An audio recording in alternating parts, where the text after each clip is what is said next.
김영철이 말 한마디 제가 원하는 대로 말 한마디 잘못하면 자유한국당 영구 해체고요. 그리고 이 나라의 보수 세력들은 앞으로 향후 30년 동안 정권을 못 잡아요. 천안함 진실이 밝혀지면 우리 그렇게 알고 있었잖아요. 그 하나만 밝혀지면 그렇다고 치면 이게 지금 간단치가 않아요. 자유한국당하고 이 MB 쪽에서는 이거 초긴장 상태에 지금 돌입할 수밖에 없는 상황에서 성명서 내고 개지랄을 하고 있는 겁니다. 북한이 평창올림픽 폐막식 대표로 보내기로 한 김영철 북한노동당 중앙위원회 부위원장. 네, 이 문제가 지금 논란이 되고 있죠. 자유한국당 바른미래당 김 부위원장 방문 반대 성명을 내놓고 청와대 앞 시위까지 하고 있는 그런 상황입니다. 자유한국당 나경원 의원 연결해 봅니다. 나 의원님 안녕하세요. 네, 안녕하세요. 네. 김영철 부위원장 어떤 사람입니까?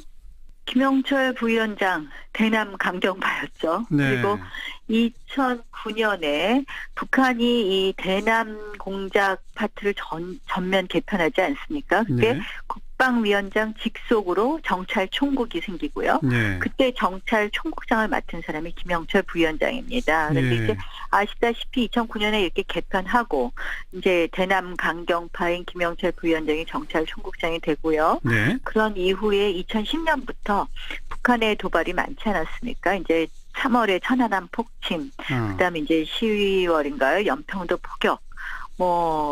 그래서 사실은 이제 김영철 부위원장 하면 그리고 이제 2014년 그 이후에 이제 목함 지뢰 사건에 이르기까지 그래서 사실은 이제 김영철 부위원장을 우리 통일부에 보면 북한 정보 관련 사이트가 있는데요. 네. 그 사이트에 보면 이 서해 도발 등 이 도발 관련자들 명단에 김정은 그다음에 이제 김영철이 기재되어 있습니다. 그만큼 이제 핵심 인물이다.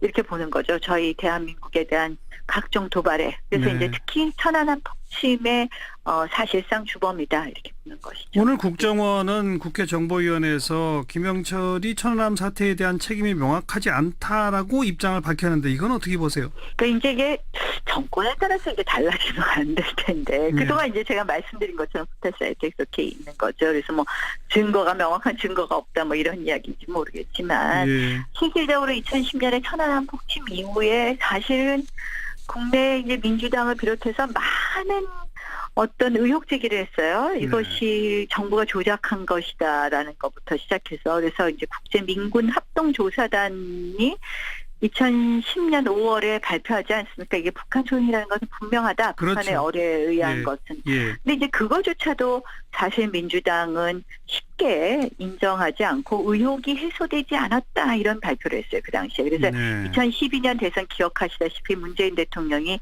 천안함 폭침이라고 안 하고 이 침몰이라고 표현을 써서 굉장히 논란이 되지 않았습니까? 이제 그 이후에 정부 발표를 수용한다 이런 표현으로 사실상 동의한다고 하시긴 했지만 결국은 이러한 어떤 천안함에 대한 생각 이런 것이 인식이 어떻게 보면 그러한 인식의 저변에 알겠습니다. 내 깔린 것 때문에 이렇게 김영철 부위원장에 대해서 가벼이 생각하는 거 아닌가 이런 생각을 해봅니다. 이런 논란이 될 걸 충분히 예상하고 북한이 김영철을 파견하려고 하는 거겠죠? 그렇죠. 그래서 북한의 의도는 뭐라고 생각하세요? 저는 이제 이런 남남 갈등이 일어날 것을 보고 김영철 부위원장을 파견했단 말이에요. 결국 북한이 사실은 지난번 평창 올림픽 개막식 과정에서도 저는 상당히 이제 우리 정부가 그렇게 한 것에 대해서 아주 불만이 많은데 이 대북 제재를 건드리는 부분을 다 시도했어요. 마식령 스키장에 와서 훈련을 하자. 그다음에 좀 안경보. 만경보호입니다. 를 타고 또 내려오겠다. 또 육해 공로를 다 열었어요. 그러니까 대북 제재 구멍 내기를 시작했다면 김영철의 파견으로 대북 제재 둑을 완전히 무너뜨리겠다. 그리고 5.24 조치 해제의 첫 단추를 깨겠다. 이것이 북한의 의도라고 생각을 하고요. 그런데 왜 정부가 북한의 의도대로 말려드느냐. 알겠습니다. 그것이 참 걱정인 것이죠. 지금 더불어민주당 쪽의 논평을 보면 2014년 10월 달에 판문점에서 남북 장성급 군사회담을 할 때 바로 이 김영철이 북한 쪽 수석 대표였다. 그때 뭐 폭침 배후설들이 있었을 때 당시 새누리당의 공식 논평은 왜 남북 대화의 노력을 방해하느냐, 이런 논평을 한 바 있다. 왜 그때랑 지금 입장이 바뀌었느냐, 이렇게 말하는데 뭐라고 하시겠습니까? 저는 이렇게 봐요. 이제 그때는 회담의 당사자예요. 회담에. 네, 네. 그 회담의 당사자는 회담을 할 당사자가 오는 게 맞습니다. 예. 이번에는 평창올림픽 폐막식을 축하하러 오는 손님입니다. 예, 그래서 예. 이 회담 당사자하고 판문점에서 회담을 하는 거거든요. 이 예. 문제를 해결하기 위해서. 그때 문제가 뭐였냐. 북한의 함정이 이 북방한계선을 침범해서 내려왔기 때문에 예. 여기에 대해서 이제 우리가 사격을 하지 않았습니까, 한포에. 예. 그래서 그 문제에 대해서 이제 논의를 하자는 거였고, 네. 그렇다면 이제 회담 당사자로서는 올 수 있지만 예. 이걸 우리가 온 국민이 환영하는 손님으로 오는 거하고 비교하는 것은 맞지 않는 거라고 생각합니다. 근데 또 네. 딴편 따지고 보면 뭐 네. 한국 전쟁부터 시작해서 김일성, 김정일, 김정은으로 이어지는 북한의 최고 지도자야말로 남쪽에 대한 모든 또 도발과 공격과 테러의 가장 주범 아닙니까? 그렇죠. 그러면 남북 네, 정상회담도 해서는 안 되는 거 아닌가요? 그렇게 그런 관점으로 본다면? 아니, 네. 이렇게 보실 수 있을 것 같아요. 그러니까 결국 실질적 책임자에 대해서라도 우리가, 그러니까 남북 정상회담을 안 할 수는 없지 않습니까? 예. 그들은 어떻게 보면 그 모든 총책이지만 문제를 해결할 수 있는 어떤 당사자이기 때문에 하지만 네. 우리가 천안함 폭침에 대해서 사과 한마디 듣지도 못하고 여전히 북한은 지금 공작서를 주장하고 있는데요. 예. 이러한 부분을 하나씩 이렇게 짚어가지 않고서는 예. 우리가 진정한 남북 대화가 안 된다고 보는 거죠. 예, 그래서 알겠습니다. 네. 그래도 정부는 일단 수용할 것 같은데 정말 오게 되면 자유한국당은 어떻게 대응하실랍니까? 뭐 의총에서 더 논의한다고 합니다. 제가 지금 뭐 이제 제가 당 지도부가 아니니까 어떻게 하겠다 이렇게 말씀드리기는 어렵고요. 네. 뭐 단호한 입장을 보이겠다고 합니다. 여기까지 듣겠습니다. 고맙습니다. 네, 고맙습니다. 자유한국당 나경원 의원이었습니다. 북한이 자기들이 필요한 어떤 평화 모드에 천안함 폭침의 주도자인 김영철을 내려보낼 수 있을까요? 저는 일단 그런 질문 한번 던져보고 싶은 거예요. 그래서 당장 오늘 자유한국당이 의원총회를 엽니다. 긴급 의총을 열어서 천안함 폭침의 주범 김영철 한국당 밟을 수 없다, 이 논란으로 들어갑니다 지금. 그런데 참 좋은 질문을 했어요. 남한에서 일단은 첫 번째 의문이 하나 있는 거예요. 천안함을 북이 침몰시켰느냐에 대한 의문이 아직 끝나지 않았습니다. 그죠? 아직 끝나지 않았죠. 그 다음에 제가 이것 때문에 지금 굉장히 정말 충격을 좀 먹었는데 신상철 대표가 이 말이 이제 절호의 기회가 왔다라는 이런 생각이 드는 거예요. 하늘이 도와주고 있었어요. 예, 아까 우리 권 PD가 말한 대로 지금 김정은이요 1, 2, 3를 다 보낸 거거든요. 그리고 여기에 엄청난 공력을 지금 들이고 있는 겁니다. 화해 무드로 평화로 가기 위해서. 그다음에 이걸 계기로 사실은 북한이 원하는 게 영구평화협정 아닙니까? 정쟁이 종식하자는 겁니다. 이런 건데 여기에 과연 정말 북한이 천안함을 침몰시킨 당사자 2009년도 인민군 정찰 총국장을 맡았거든요. 그럼 거기에 지휘하에 있었다는 거예요. 만약에 그때 공격했다면. 그러면 이 사람을 생각 없이 내려보내겠느냐. 그러면 내려보내면 문재인 대통령이 코너에 몰릴 걸 알면서 모를 리가 없거든요. 알면서 내려보냈느냐. 그러면 지금까지 북한이 주장한 대로 우리는 천안함 폭침한 적 없어 라고 얘기한 걸 증명하는 계기로도 삼을 수 있다. 이게 만약에 반전이 된다면 오히려 더 맞아요. 남북관계가 개선될 수 있다라는 사항을 계산하고 있어 본다면 지금 제가 볼 때는 이 논쟁은 절대 뒤로 물러서지 말고 붙어야 된다. 저번에 네, 어제도 방송에서 우리가 그런 이야기 했거든요. 김태효 전략기획비서관이 이명박 시절에 북한 당국자를 만나서 천안함 사건은 당신들이 해준 걸로 해줘라고 돈봉투를 건넸다는 것까지 우리가 알고 그렇죠. 있어요. 알고 있죠. 우리 국민들이 네. 알고 있죠. 그 정도 상황인데 지금 자유한국당이 벌떼처럼 들고 일어나서 김일성 가면 이후에 또 하나의 건수를 잡았다 싶어서 지금 긴급 의원총회를 연 겁니다. 근데 북한은 이 논란이 번질 걸 저는 알고 있었다고 봅니다. 그렇죠. 예상하고 있었죠. 당연히 예상하고 내려보내는 거예요. 그러면 한국 내에서 이제 그 논란이 다시 점화될 거고 천안함 폭침에 대한 북한이 했다는 증거가 없어요. 오히려 그렇지 않은 증거들이 너무나 넘쳐나기 때문에. 아니, 그 페루를 1번 써가지고 북한이 했다는 게 말이 됩니까? 상식이 안 나는 거지. 그 모나미 파란 매직. 모나미였나? 예, 파란 매직 1번. 그 얼마나 빚고 왔습니까, 우리가? 통일전선부에 대해서 잠깐 좀 말씀을 드리면 이 공식 명칭은 통일전선 사업부고요. 정확한 공식 명칭은 조선노동당 통일전선사업부예요. 근데 이게 북한에는 대남 사업을 하는, 좋은 거든 나쁜 거든 대남 사업을 하는 대남 공작기구가 3개가 있어요. 이 3개가 방금 말씀드린 조선노동당 통일전선사업부, 그리고 작전부, 대외연락부 이렇게 3개를 놓고 하는데 여기에서 지금 통일전선사업부거든요. 김영철이. 그러면 통일전선사업부는 하는 일이, 핵심적인 일이 뭐냐 하면 우리 흔히 알려져 있는 것처럼 대남 선전선동, 대남방송, 삐라살포, 친북조직관리, 기존엔 이렇게 이야기를 해왔었어요. 그런데 여기에서 통일전선사업부의 핵심 사업은요, 개성공단 관리입니다.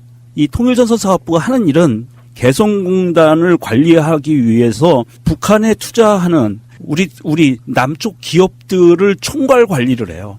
그러면서 그 남쪽 기업들은 어디가 관리하죠? 통일부가 하잖아요. 국정원하고. 이 두 기관과 직접적인 연락 채널을 담당하고 있는 게 통일전선사업부예요. 무슨 말씀이냐 하면 예전에는 서로 막 총뿌리 겨누고 정말 죽일 놈 살릴 놈 하던 시절에는 적이었지만 그 이면에 그 속에서 어떻게든 대화 채널을 유지하면서 교류를 해가던 사업부 중에 하나가 통일전선 사업부라는 거예요. 굉장히 중요한 겁니다. 그래서 개성공단이 곧 열린다는 말이 이제 여기서 나오는 거죠. 예, 그래서 제가 예측하기에는 이 통일전선 사업부장인 김영철이 온다는 의미는 이 김영철을 맞대면할 수 있는 우리나라의 최고 당국자가 누구냐? 국정원장이거든요. 반드시 김영철이 오면 우리 서훈 국정원장을 독대하게 돼 있어요. 그리고 바로 다이렉트 연락 채널을 만드는 겁니다. 그렇죠.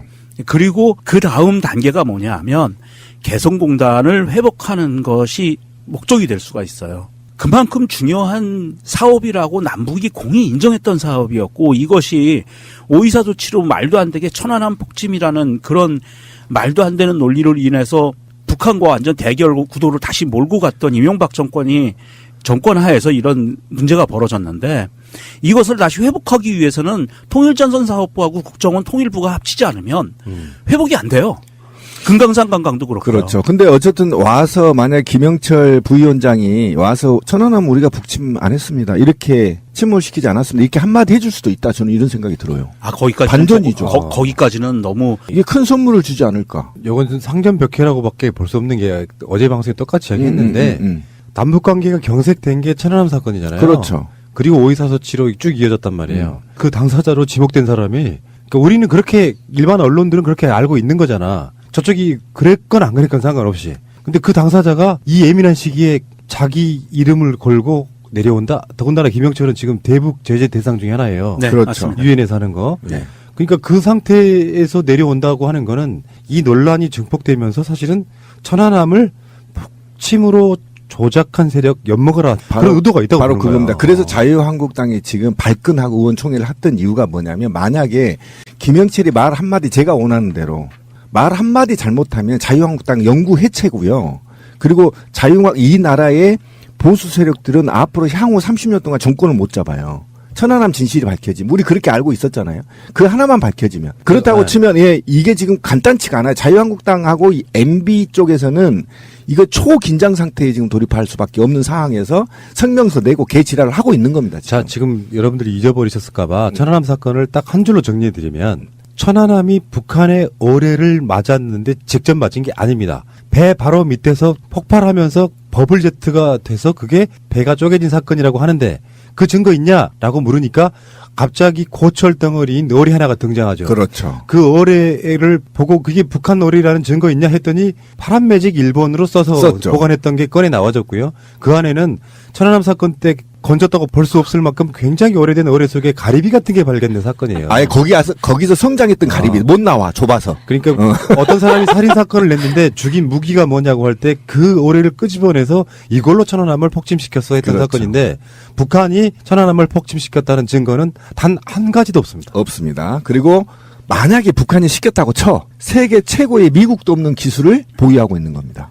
저는요, 정권 네. 교체가 돼서 천안함 사건은 언제 재조사하나 생각했었거든요. 근데 이게 재판 중인 사안이기도 하고 그래서 아직 안 지금 끝났어요. 재판 중에 있죠. 신상철님 예. 지금 7년째 저러고 있는데. 대박 났습니다 지금. 그러고 있는데 셀프로 사건을 다시 논란을 증폭시켜주니 얼마나 좋아? 역시 새가 날아든다가 오랜 시간 동안 여기저기 이렇게 발을 담궜던 보람이 있다 오늘부로. 그거를 전문용어로 새날 빨. 네, 그렇게 자. 얘기하죠. 저는 이제 곰곰이 생각을 해봤어요. 왜 김영철과 김여정 1, 2, 3, 4를 다 남한에 내려보내느냐. 근데 김영철은 사실은 우리가 잘못할 수도 있어요. 국정원이 우리한테 잘못 신문할 수도 있어요. 대남 강경파라고 얘기를 하고 있는 거잖아요. 김영철이. 원래 이제 대남 강경파인데 그러면 김정은 위원장이 왜 1, 2, 3, 4까지 다 내려보내느냐. 그럼 그중에 이제 강경파들도 있단 말이죠. 그런데 이 강경파들을 내려보내면서 남한이 어떻게 하고 있는 걸 직접 와보는 거 아닙니까? 그리고 남한 대통령도 만나고 또 남한 시설들을 두루두루 걸칠 거란 말이죠. 그다음에 당국자들을 직접 또 만날 거라. 아까 말하신 대로 명령님 말한 대로 이제 국정원장도 만날 테고 통일부 장관도 만날 테고 이러면서 남한의 실상을 좀 파악하게 될 거다. 그러면 그 의도로 왜 차라리 강경파인 김영철을 남한에 내려보내느냐. 이것은 제가 볼 때는 김정은의 의지가 굉장히 강하다. 이제는 영철아 무력으로 남한 침범 못해. 네가 눈으로 보고 와. 이제는 협력 시대로 가야 돼. 그래서 우리가 평화를 정착해야 되는 메시지를 네 눈으로 직접 보고 와. 네 똘마니를 데리고 와서 다 보고 와. 라는 것으로 판단을 해본다면 지금 평창올림픽이 끝나고 이후에 남북한의 급격한 화해 무드로 발전할 가능성이 굉장히 높다. 그러면 이제 북한에서 굉장히 군을 장악하고 있는 세력들이 다 내려와서 보고 그다음에 이제 북한에 가서 자기들도 회의할 거 아닙니까? 회의에서 야 이건 남한을 보니까 이제는 뭐 어쩔 수 없다. 우리 평화로 가자. 이렇게 돼서 제가 볼 때는 우리가 상상을 초월한 만큼의 평화 무드로 갈 가능성이 굉장히 높습니다. 그리고 김정은의 개혁 개방 정책을 바로 시행할 가능성도 굉장히 있습니다. 이런 측면에서 김영철이 남한이 정치적으로도 굉장히 의미가 있는 거란 말이죠. 그래서 지금 극우나 보수 언론들이 지금 못 내려오게 극구 지금 막고 막 지랄을 하고 있는데 저는 내려와야 된다. 그리고 우리 대통령 만나서 같은 민족 탁 터놓고 얘기하면서 한반도의 발전을 기약했으면 좋겠다. 굉장히 난 좋다. 김영철 통일전선사업부 부장이 대한민국의 대표단으로 내려온다는 의미는